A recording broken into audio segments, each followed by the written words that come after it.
Good morning.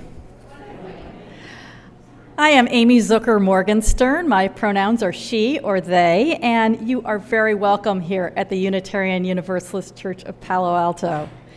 We gather our different paths entwined to deepen our spiritual lives, nourishing connection, learning from each other, caring for each other, tending to our world. I ask you to join me in acknowledging the people on whose stolen, unceded land we gather. We acknowledge the Tamien and Ramaytush peoples and their whole communities, past, present, and future, in the interest of truth and justice, and awareness and gratitude. In order to dismantle the ongoing legacies of settler colonialism, we pledge to join these people whenever they ask us for solidarity. If you're here in person today, and first of all, you're allowed to sit in the front rows. I know everybody's very well trained, but the choir doesn't come back till next week, so live it up. If you're here in person and you have questions about Unitarian Universalism or this particular congregation, stop by the welcome table out front with the blue tablecloth and chat with Elza from our membership team. She'd be happy to answer your questions or find the person who can answer them. You can leave your contact information there, of course, if you wish to receive notifications of upcoming events. We promise not to spam you. We just have a weekly update that'll tell you what's happening in the week to come. And if you're online, Anne will be sharing the links with you for learning more and requesting information. Masks are strongly encouraged. You'll see I'll be putting mine up when I'm not actually speaking or singing. Actually, probably when I'm singing too. We always encourage them if you feel comfortable with them, but especially with the surge in COVID cases that's going on right now, we make a commitment to attend in-person indoor events only if we are up to date with our vaccines. So I know we're between vaccines at the moment, but please plan on getting the new one when it becomes available this fall. I've been advised by one of our resident physicians that it'll be out with the flu and you can get them at the same time. We've got a few folks here who have been dealing with long COVID for a long time, and I don't wish that on anyone else. Couple of announcements about things that are going on today is this is our second Sunday lunch day because it's the second Sunday, and that gathers out here. Help yourself to lunch after the service in the fireside room, which has the blue doors. If you're a guest, it's on us, so please just help yourself. And for newcomers, you are welcome to mingle with the people around you if you wish. If that's a good way for you to get to know folks this week, or if you'd like to join me at the newcomers table and we can talk a little more, just me and newcomers, you can do that too. Finally, if you didn't get a sticker on your way in, you're gonna need a sticker. Stickers are fun, and also the word is fun to say. They're these long white stickers. All will be explained, and Barbara is walking among you to say she's got some left. If you missed one, just raise a hand so she can come your way. Aha, right in the front here, Barbara. Awesome. I think that is everything that you need to know. And Barbara, back in the other section, also on your way out. So now, let us begin our service.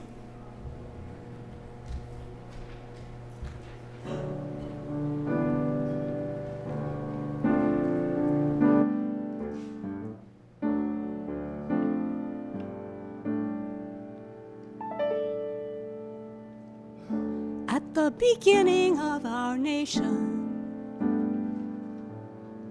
our founders made this declaration against the British crown.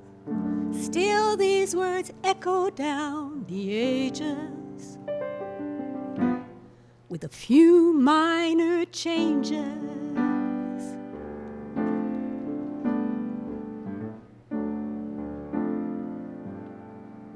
Little more mic, please.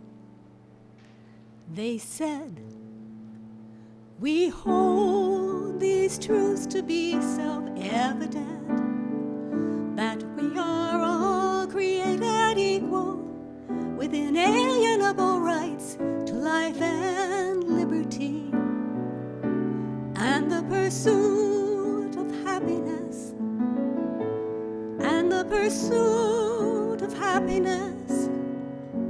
No kings, no queens, one vote, each voice a choice to shape the future. And they called it democracy, at first just for a few of the usual suspects. But over centuries of struggle, the circle grew wider. And as one by one we won, one by one we won suffrage for all persons, born or naturalized. I'm talking about rich or poor, all equal in the eyes of the law. Black men finally recognized, free at last, and women and our Native American tribes after Chinese immigrants in the Magnuson Act. Down went the poll tax, that's a fact. Cause in 1965, landmark civil rights legislation struck down Jim Crow, cause that just had to go. And the kids we sent to war could vote at 18 years old. All persons, born or naturalized, all races, all colors, all genders. Though autocrats and tyrants want to drag us backward, what once was scratched on parchment is engraved in stone. And you can't just put that genie back in the bottle once we the people let it out, let it out.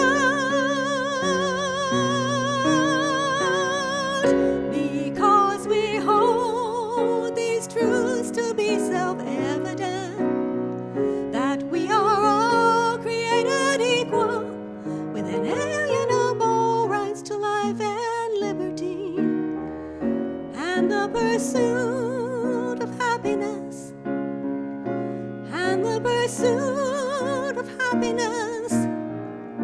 No kings, no queens, one vote, each voice a choice to shape the future. And we call it democracy, we call it democracy, we call it democracy.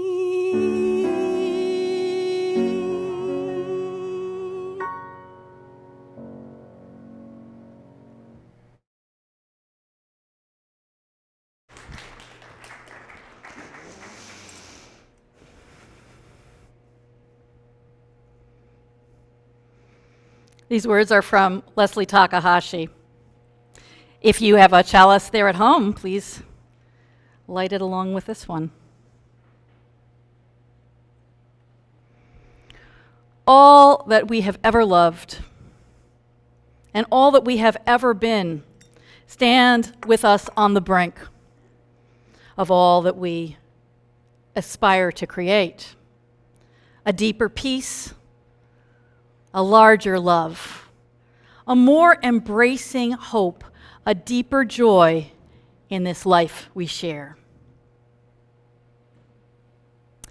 With our centering words each week, we draw on the many sources of our living tradition, and today's words are from contemporary U.S.-American writer Rebecca Solnit from her book, Hope in the Dark, the Untold Story of People Power. Joy doesn't betray, but sustains activism. And when you face a politics that aspires to make you fearful, alienated, and isolated, joy is a fine initial act of insurrection. As we follow the sound of the bell into silence, we allow ourselves to arrive here fully.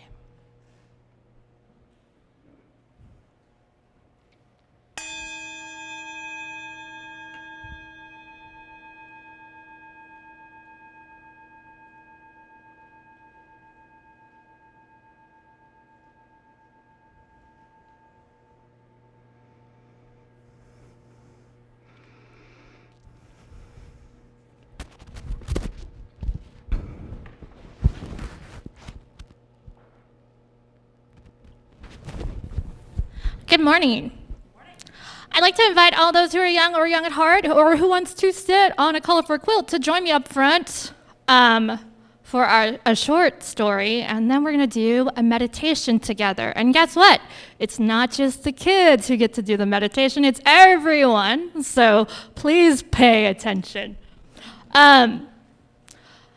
Life so often requires courage. Especially if you're very, very small. If you are a very, very small mouse named Milo, it requires us to be brave. Now, this is the story of Milo. Milo, being very, very small, was quite scared of everything. He was especially scared of the vacuum cleaner. Now, one day, the vacuum cleaner was taking a nap, and Milo spotted a huge cookie crumb, and it looked mighty, mighty tasty. He decided the cookie crumb looked so tasty, it was worth the risk of the vacuum cleaner. So, with his little heart pounding, Milo scampered out of his mouse hole and tiptoed towards the crumb. He tiptoed. And just about when he was going to take a bite and nibble it, the vacuum suddenly turned on with a loud vroom! And Milo leapt up into the air, and he landed on a pile of laundry. But accidentally, in his flying through the air, Milo had managed to tie the vacuum cord into a knot, and the vacuum cleaner, all the vroom, suddenly went silent. And Milo looked around in shock and surprise. And then he ran towards the cookie crumb. To his surprise, bravery makes things happen. Risk makes things happen. He squeaked with delight with his cookie crumb in his mouth, and he realized that being brave sometimes requires facing your fear, or maybe just being a little bit lucky. So, I want to introduce y'all to something that can help you if you are scared of a vacuum cleaner or maybe even something bigger. And I invite all ages from 0 to 99 to participate in this as you feel comfortable. If you want to remain seated, you are welcome to. If you want to rise up, you are welcome to. So, in a few minutes, we're going to be singing a song called Now Let Us Sing. This meditation is going to prepare us, our hearts to be brave, and us to focus on this song. So I invite you now, if you are comfortable, to stand up, or if you want to remain seated, you can. Just have your spine straight up. And I want you to take your arms out like this. Stretch them out. Give yourself a big hug. Oh, I'm so glad you are here. Yeah, hug your brother. Fabulous. We can stretch our arms out again. Let's give ourselves one more big hug. Hooray! All right. So,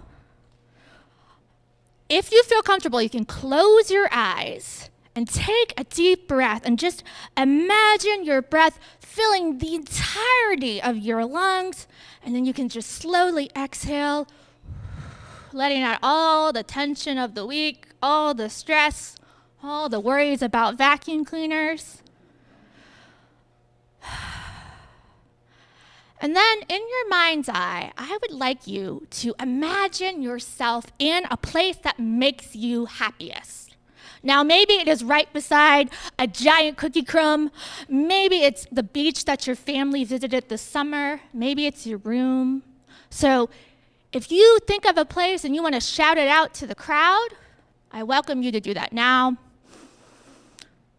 My place is a beach that my family loved to go to. Yeah. So wherever you are in your mind's eye, let's imagine all our 5 senses. So let's see, what do we feel? Do we feel a hard floor beneath us?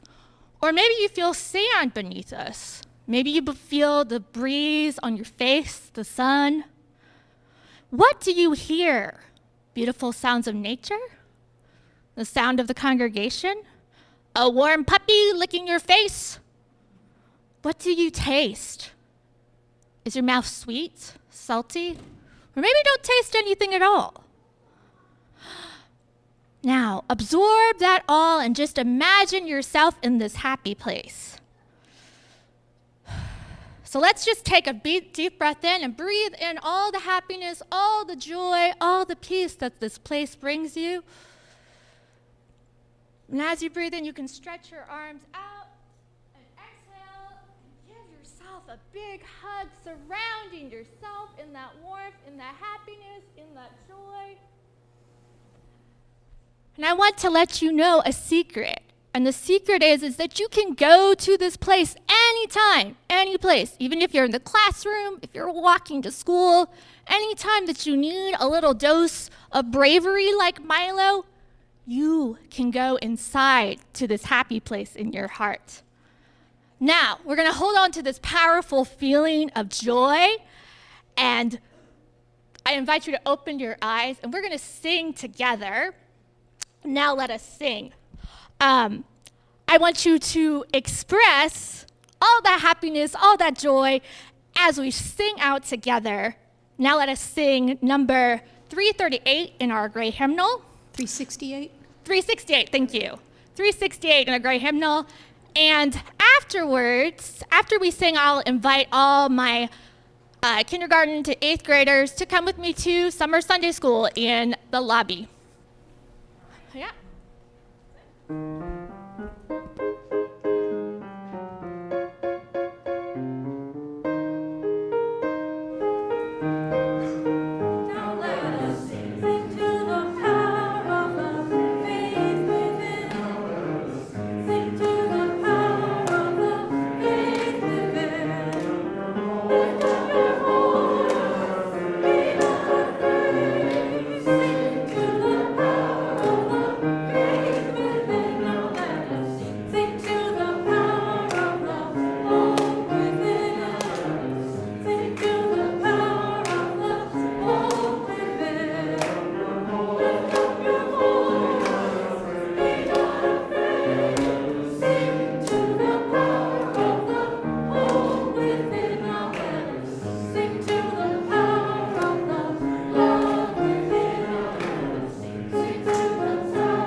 Now this is where your stickers come in. For kids, joy might be the easiest thing to access, happiness. We thought hope and faith and less so love might be a little abstract, but I'd like you to take a moment right now to think, you've got your happy place. Is there anything that you go to inside that makes you feel hope or faith? For some people, they're the same thing.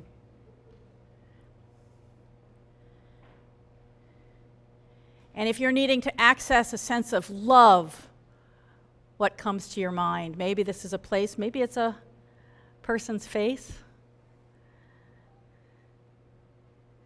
So I encourage you to write one or more of those. Just a little reminder of, I doubt you can write more than a word or two unless you have very small, neat handwriting. On your sticker, whatever it is you can hold in your hearts or minds when you sing, just write it and put it on, because we're going to need that later. Write it on your sticker. Stick your sticker onto your chest or onto your name tag. Okay. And now, not blessed be. I have a reading for you. It is by Mandy McGlynn, who is a Unitarian Universalist spiritual counselor. This is called Miriam's Daughter. I am the daughter of Miriam. She taught me how to dance over my freedom without stepping on the bodies of my would-be captors. She taught me to walk headlong into impossible waters, to lead the crowd through the narrow place with utter faith that it will hold long enough for us to get free. She taught me how to tie my sandals for a long, unknown journey. And most of all, she taught me, by doing more than telling, how to quietly pack tambourines in the terrifying dark of night when we barely have space to carry sufficient food, water, and blankets to last us through the miles ahead. She taught me that it's not enough to scrape by and survive. We must also be willing and prepared to dance with joy when liberation arrives. We must believe so deeply in our souls, in the arrival of that time, that we place those timbrels in our packs and pray to the Holy One to send us food. Will you please join in singing My Life Flows On in Endless Song, which is number 108 in the Gray Hymnal.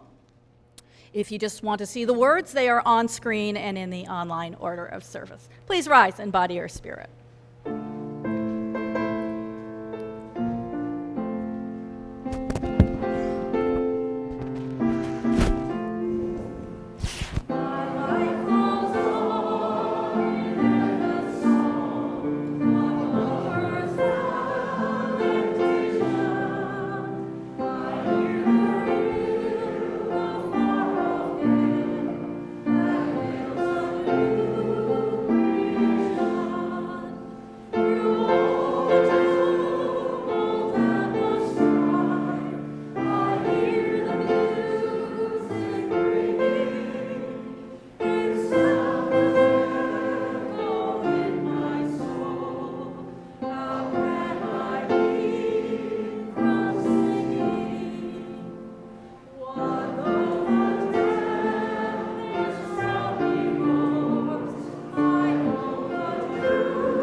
quite a summer politically, yeah?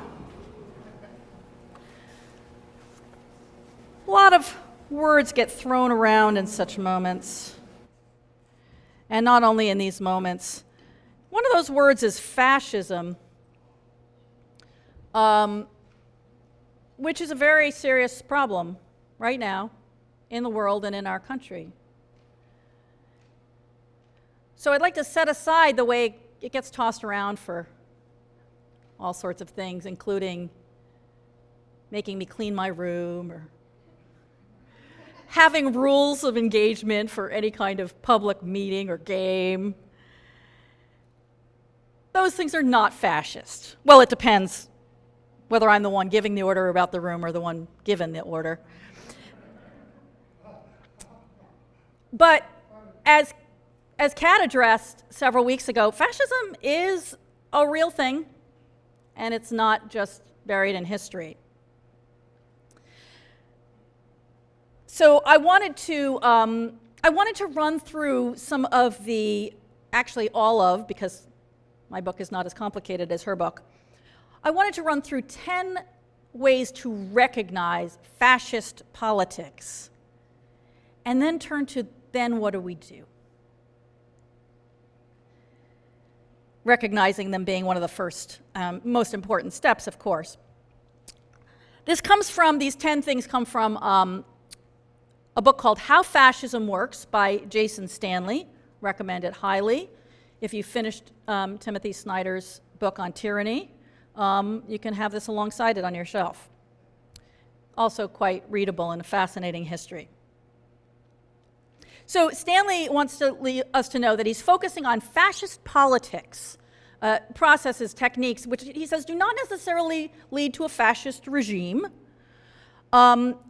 He's speaking of these techniques used by people who are striving to gain power, and you will notice that they're not limited to people practicing fascist politics. But taken together, they form a pattern. And when we see that pattern, we're seeing would-be fascists in action. So, I'll go through quickly the 10 signs. You don't have to memorize them, you can look them up, but you might apply them to situations you have lived or are living now and see what you think, if this is something to watch out for, or if you think the word fascism is being overused here. First sign of fascist politics, the mythic past. The mythic past. Fascist politics rewrites, denies, or buries history, replacing it with a myth.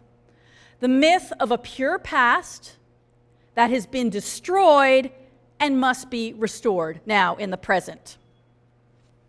And I'll give you an example, as Stanley does, from a fascist regime or campaign for each one of these. So here's a case of the mythic past and how it tries to erase the real past.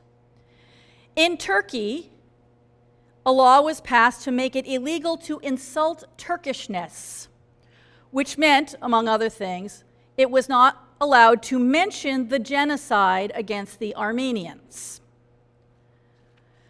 Here's a more comical but still significant example that always comes to mind when I think of people's mythic pasts. The lyrics of Those Were the Days, you remember the All in the Family theme song? The anti-hero Archie Bunker longs for them. You knew who you were then, girls were girls and men were men. Gee, what was it? We could use a man like Herbert Hoover again. And it closes with the memory, the mythic memory. Gee, our old LaSalle ran great. This is the mythic past that people are trying to return to, that may never have existed, but sure is more fun to remember than actuality. Number 2, propaganda. Of course, not limited to fascist politics, but fascists use the language of virtuous ideals to promote evil ends. Liberal democratic ideals such as freedom and reason are the propagandistic mask for their opposites, control and irrationality.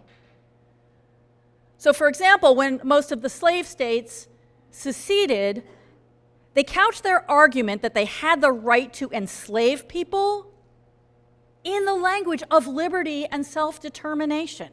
This is how we will be free. This is us pursuing the liberal democratic ideal of being able to determine our own future. And when I say liberal democratic, I'm quoting Stanley, it does not mean liberal like politically liberal like we have politics today, or democratic like the Democratic Party, but the whole tradition that gave rise to the United States of America, the tradition of being democratic.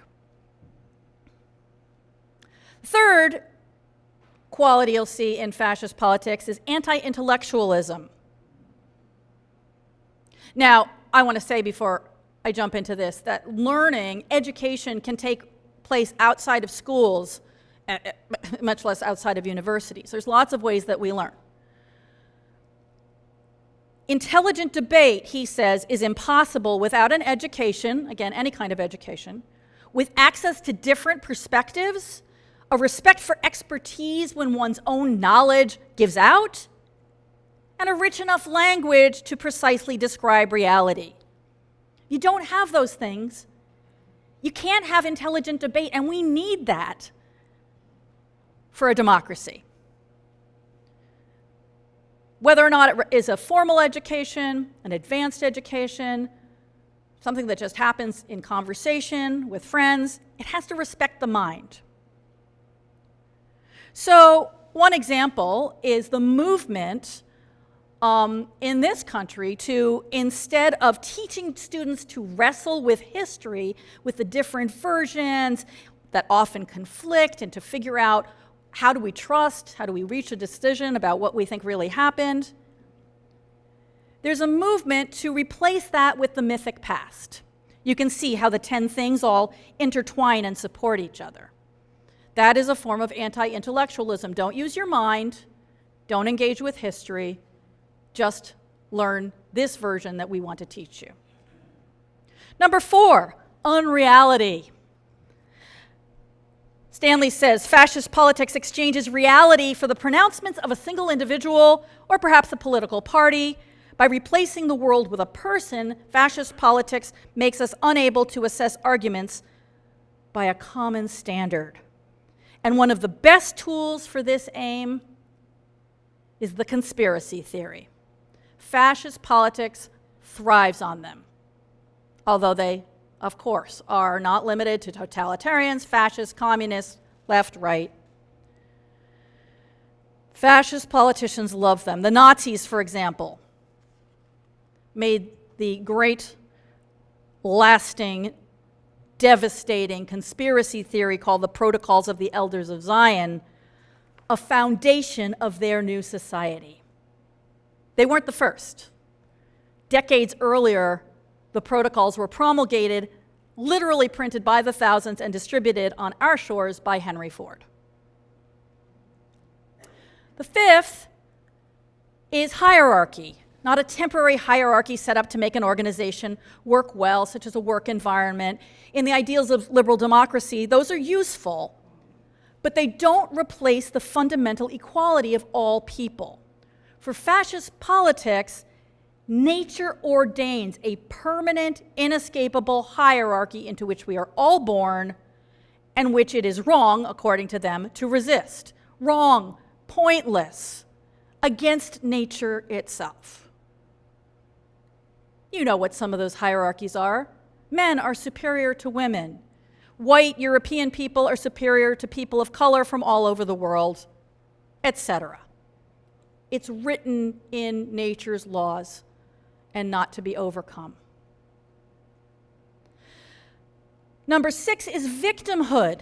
If the world isn't conforming to this hierarchy and you are supposed to be on the top tier, you may suffer a sense of loss and thus victimhood.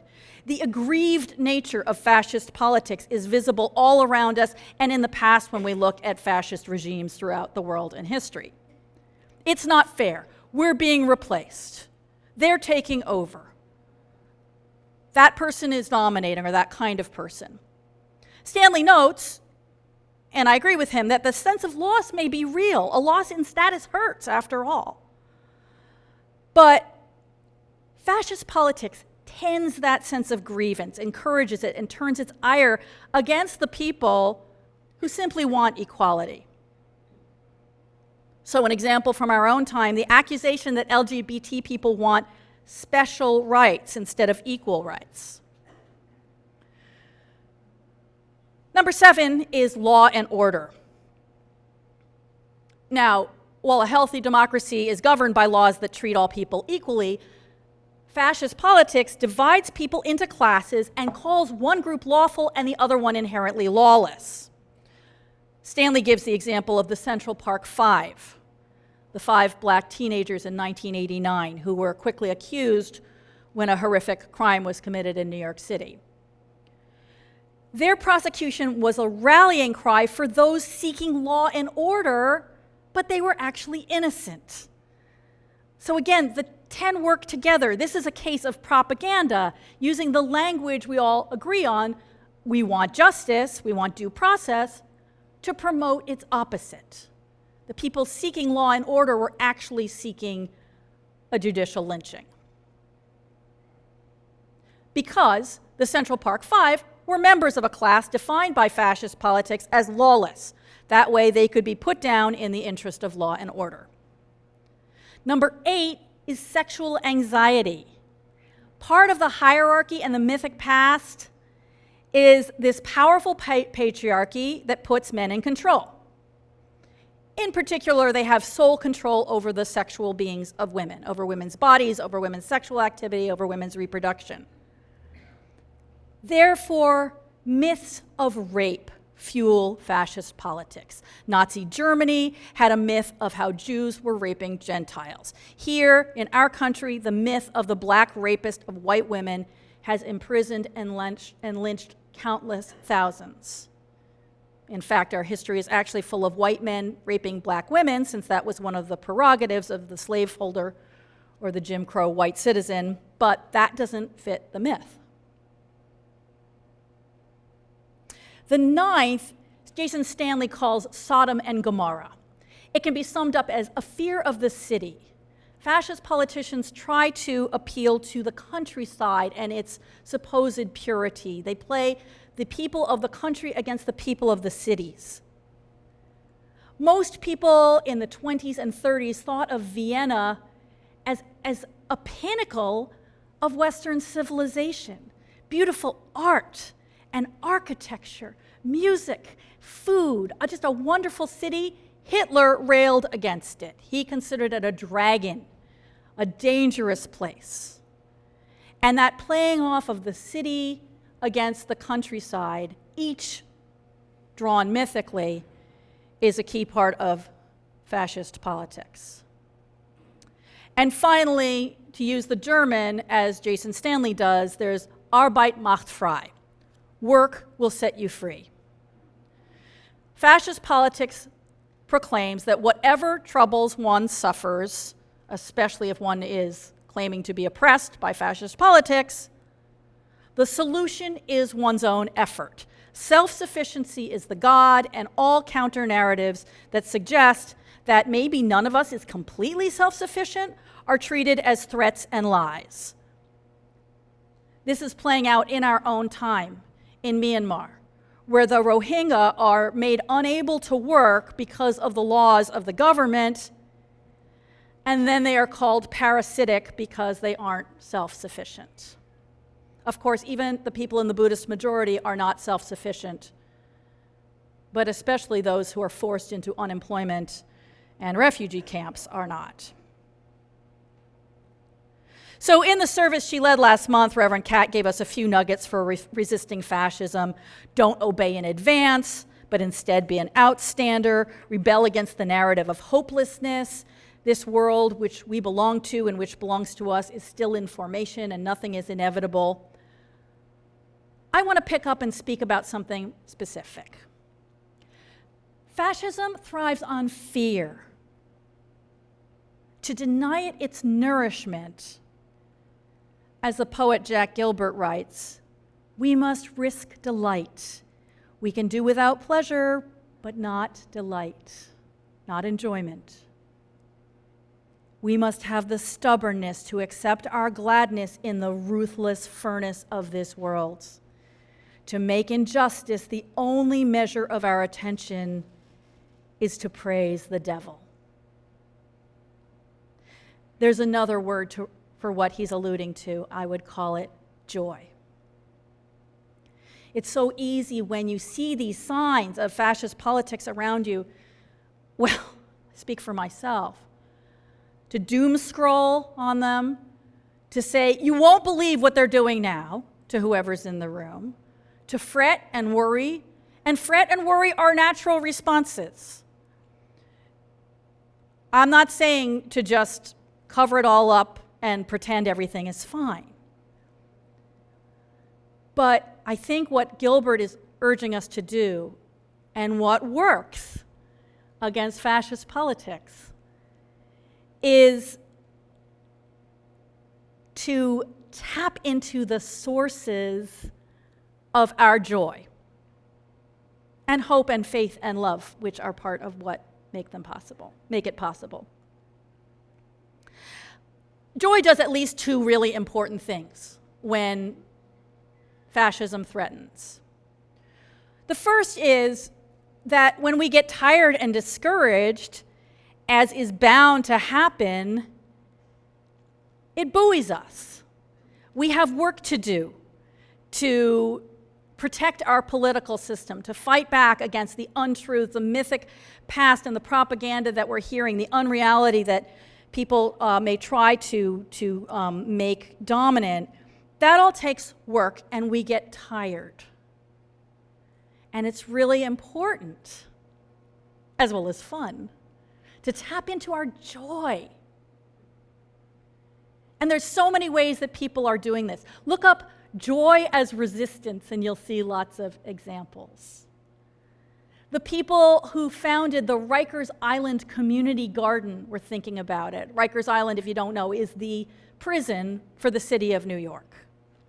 And there is a garden there for prisoners to work while they are imprisoned by the city of New York. They can make things grow, and they can encounter this deep meaning, hope, and joy of seeing things come out of the earth, even eating the things that grow right there on Rikers Island. They're going to close the prison, and I really hope that whatever places they set up in the future, they put a garden there as well. There are countless examples of movements like the climate change movement realizing people are tired and discouraged and they don't know whether what they're doing is going to work.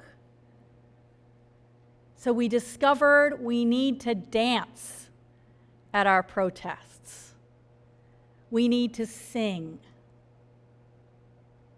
People are discovering right now, as terrifying racist mobs take to the streets in the UK, for example, that if they just flood the streets, not just with protests and signs and stop this and don't do that, but with singing and celebration, a great big block party, the racists stay home. It's not what they're looking for. They want to get people afraid, and they want to get them angry. And we will be afraid and angry, absolutely. I'm sure the people who went out into the streets in the UK were. But they led with their joy, and they tapped into their joy, because it's really hard to be lost in your fear and depression and anger when you're singing with hundreds of people. The other thing that joy does, besides buoy us up and keep us strong for the struggle, is it reminds us of our own positive vision of the world we want. It is so exhausting to just be against something, and that too is what can happen. The louder and louder oppressive voices get, like fascist politicians, the more we think, I don't want that, I have to say what I'm against. It's all true, but it's a constant rearguard effort. And after a while, it feels like the only reward we can imagine is at least the worst won't happen. When we remember not only what we are struggling against, but what we're for, that's tapping into our joy, and that gives us tremendous energy, as well as something that other people might actually want to follow. You know, the gardener does not just pull weeds in order to have a plot without weeds.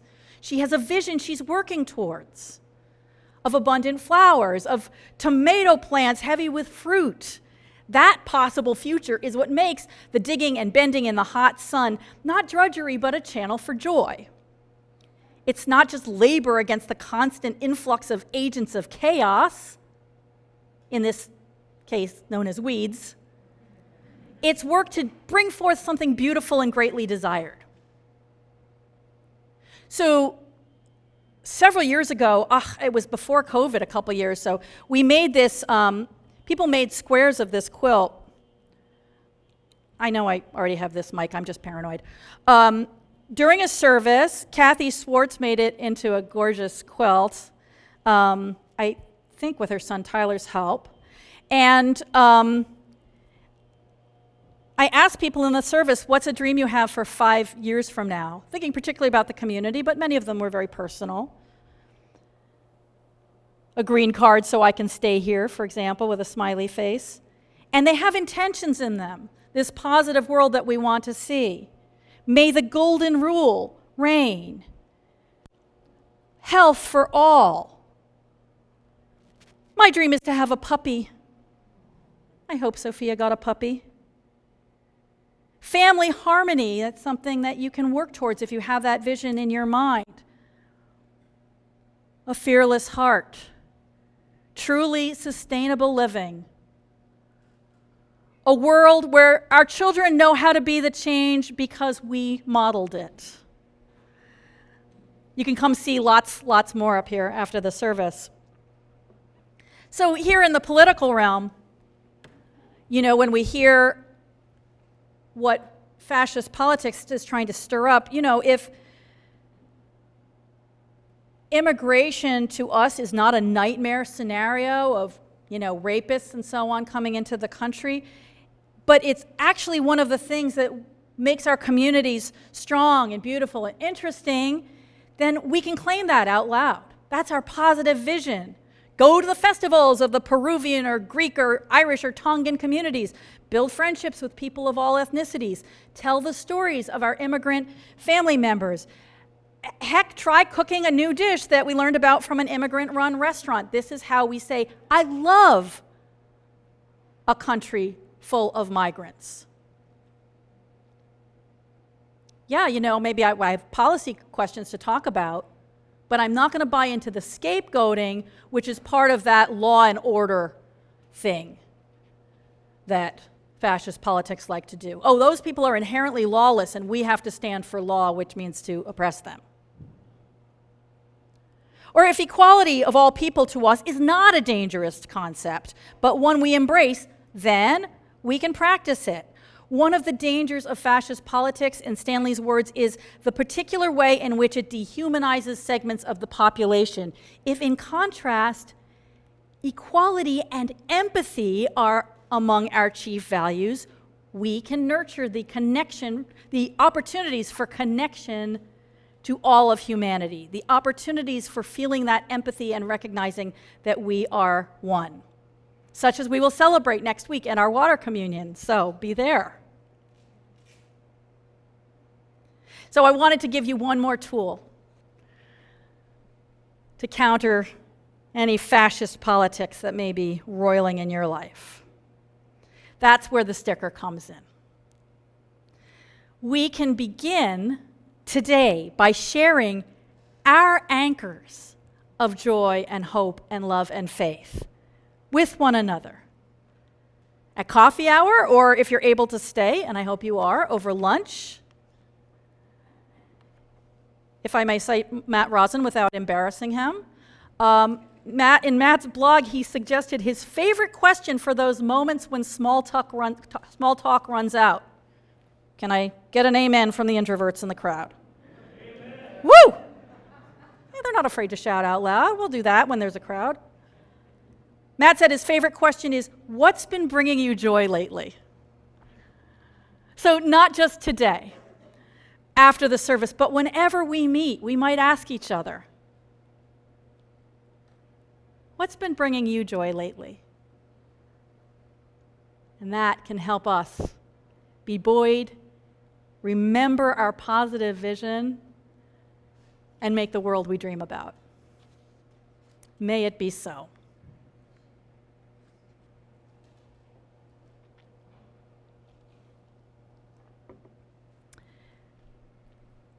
In addition to our annual pledges, which are the bulk of what supports the work of this congregation, we take a moment each week when we gather to connect the gifts that we receive from this community throughout the week to the gratitude we feel, to the gifts that we may then be inspired to give. So we take up an offering. You can use cash or check, or the QR code or text info in the order of service. The best way to give if you're giving electronically is through PayPal, just in terms of the processes and the money that goes to the church, but Give Lively is an option as well. The offering will now be given and received.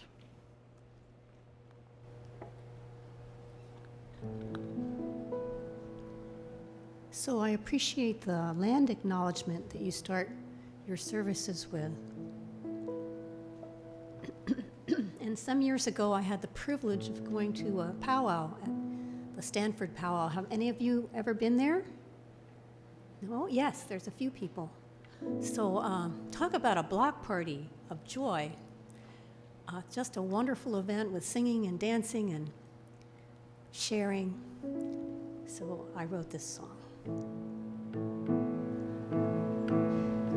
I went down to the powwow, I heard the drums. They sang a song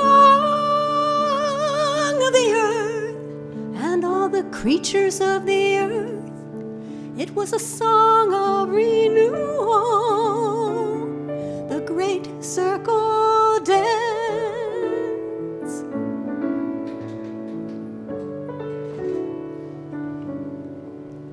And my soul grew feathers, my heart took flight as I stood in the shadow of the pines. And the nations gathered in the dusty light and sang. All the nations sang. I went down to the powwow, I heard the drums singing a song of the sky and all the creatures of the sky. It was a song of reunion, the great circle dance.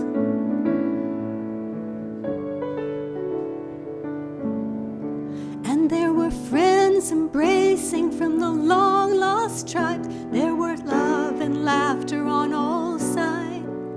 There was art and beauty and a spirit of pride and song, and everybody belonged. I went down to the powwow, I heard the drums singing a song of the sea and all the creatures of the sea.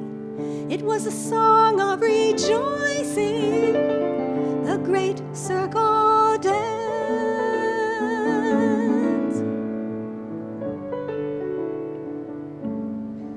And there was corn and fry bread, there were berries and sage, all the flavors that nourish and sustain.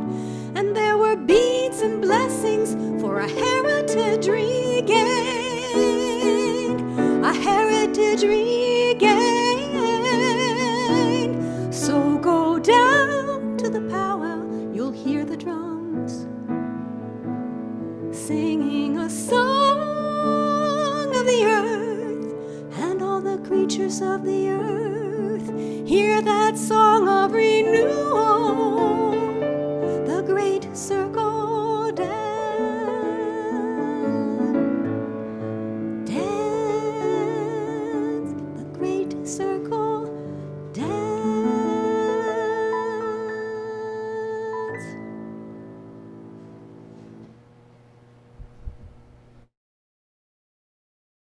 So much for your music, Ruth. Let's all sing together. We're going to sing The Fire of Commitment, which is number 1028 in your teal hymnal. The words are online and on your screen.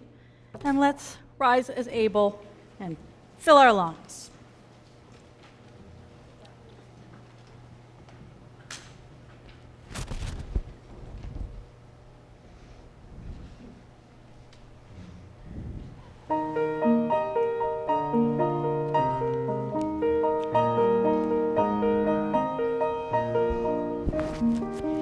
From the light of days remembered burns a beacon bright and clear, guiding hands and hearts and spirits into faith set free from fear. When the fire of commitment sets our mind and soul ablaze,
as we go from this place, may we be sustained by joy.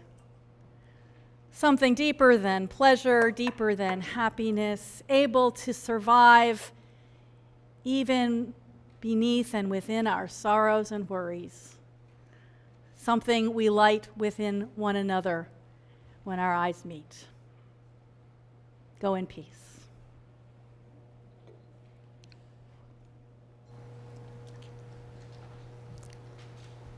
So Amy wanted to close with something fun. Here we go.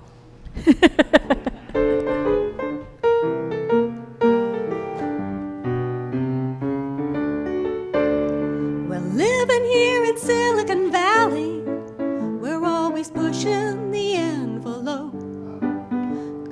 crisis to crisis takes dozens of digital devices just to cope. On iPad, I count, I can't keep up, I'm out of sync.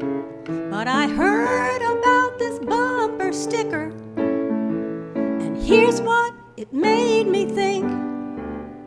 Oh, what if the hokey pokey is really what it's all about? And all I have to do is put my right foot out, shake it all about, shake it, shake it, shake it, shake it all about.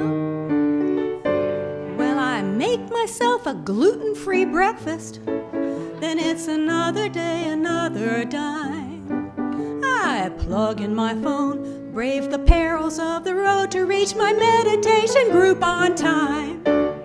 I put on my shoes, navigate to Whole Foods. I got a list $10,000 long, but I read this on a bumper sticker, and it inspires me to sing this song. Oh, what if the hokey pokey is really what it's all about? And all I have to do is put my right foot out, shake it all about, shake it, shake it, shake it, shake it all about. Well, don't talk to me, I'm too busy. I got a lot of irons in the fire. I juggle 3 jobs, nuke some corn on the cob for dinner. Everything's down to the wire. I go to the gym, I gotta stay in the swim, keep my ever-loving body in shape. But I bought myself a bumper sticker, and I'm ready to make my escape. Come with me. What if the hokey pokey is really what it's all about? And all I have to do is put my right foot out, shake it all about, shake it, shake it, shake it, shake it all about, shake it, shake it, shake it, shake it all about, shake it, shake it, shake it, shake it all about. You put your right foot in, you put your right foot out, that's what it's all about. Thank you. Thank you. I want to tell you 2 things. Thank you so much. One, there's a way fancier version of the first song online at rainbowwomenschorus.org. We took it to a great big LGBTQ plus choral festival, and it brought the house down.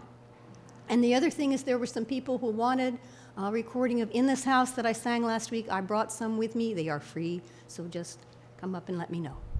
Thank you.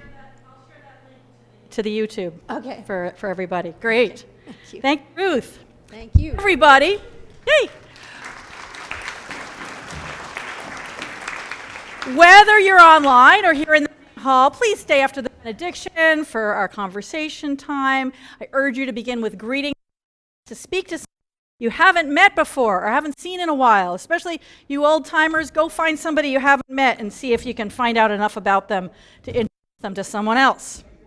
So if you're online, please unmute yourself, turn on your video, and touch hands or whatever while we say our benediction together.